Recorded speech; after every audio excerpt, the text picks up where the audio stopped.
hold on, let me fix this. For God's sake, he keeps falling over. Yeah, bitch, there we go. I'm Kobe Nielsen.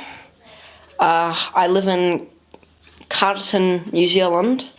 I live with my parents and I go to high school, and my brother is the one interviewing me. I have autism and ADHD and a wide range of other things that will not be important. Why do you think you like collecting your Transformers figurines and such? It's from what I know, it's a very natural thing. Like, I don't force myself to do it. I just started doing it, and it was just really enjoyable. I like them because, one, all the different parts, how everything that you'd think would move moves, and you've got to figure it out yourself. And then secondly, the look of them. Like, the designs, to me, are some of the most original designs in fictional media I've ever seen. Like, the colours, the shapes and all that, and it really just sort of speaks to me a little bit. And also, probably because I've always had a love for mechanisms and mechanical things. Like, and it's mostly because of my autism, because I like switching things on and off, turning things and doing stuff like that. And then I found Transformers, and it was a combination of all the different things that I enjoyed about mechanisms and stuff like that in action figures, and I immediately fell in love. Compulsion. I've always been a very materialistic person, and I always want new things. And Transformers, there's also a psychological thing to it. It's sort of tapped into my need for new things, because they're always bringing out new things, and no matter what, there's always going to be something that I want. And it's a problem sometimes. Like, sometimes, I wouldn't call it an addiction, but it becomes a slight problem sometimes when I need to be saving up for other things, but I end up finding something else that I want. And it's always just been a natural thing that I've done. And then, yeah, this happened, and it all just sort of came together, and I had a reason to collect. Like, I had a specific point, a specific thing to do.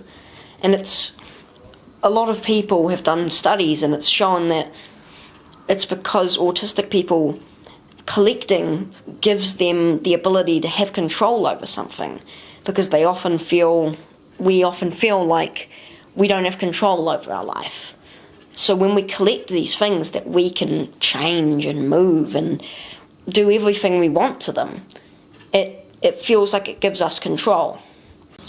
My mum's a nurse, and she's done so much research, because when she was growing up having an autistic child, she had to research everywhere and find out all these different things about autistic people, and one of the main key things was that most autistic people had a passion, something that allowed them to express themselves, because otherwise they would feel strange, they wouldn't be able to express themselves.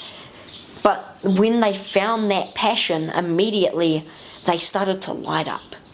They started to immediately think to themselves, I know about this. This is something I'm genuinely knowledgeable of. And for me, when I started learning about Transformers and started doing all this, it made me think, I actually understand all this. I know this stuff. And that's the first sort of time that I did that, and I realized, hey, this is something that I actually really, really care about. And that had only happened with music. And I thought, oh, well, I like music.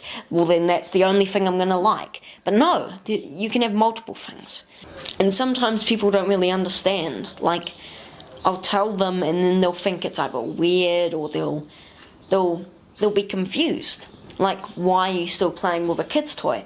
And I've explained to them, and they understand now, because they've seen the passion that I have for it, and I've showed them why I love it, and they've said, damn, well, I understand now. And it's really hard to get people to understand, but once they do, they really understand. And I think my mum does understand. It's just sometimes she doesn't want to listen, and sometimes other people don't want to listen too, which I completely understand. But sometimes I've had to tell people around me, if I start talking about something that I'm passionate about, just let me keep talking for like a minute or two, so I can let it all off my chest. And usually they'll listen. And now that I've got the right friends, like, I was bullied for so long, and I was with bad people. I've met so many of my friends because I went up to them and I said hi, and then they said hi, and then we just started talking, and we both went back and forth talking about things that we enjoyed. So I would talk about Transformers, he would talk about wrestling, I would talk about Godzilla, he would talk about, other things. And it would just go back and forth, and that's how I met most of my friends. It helped me. It made me understand that I don't need to speak like other people. I don't need to look like other people. I don't need to act like other people. Because if I act different and I speak different, who cares? Like, that's a good thing in my book. Because you're you, you're not someone else. Yeah. Like, you never really see somebody that speaks like a typical just guy, like a typical guy in sales. You never hear someone like that talking and gathering an immense following like the president or something like that, because they all speak in their own way. They all have their own personalities. I collect because it helps me express myself, and no matter what, express yourself, because that's the only way you're going to leave a mark on this world.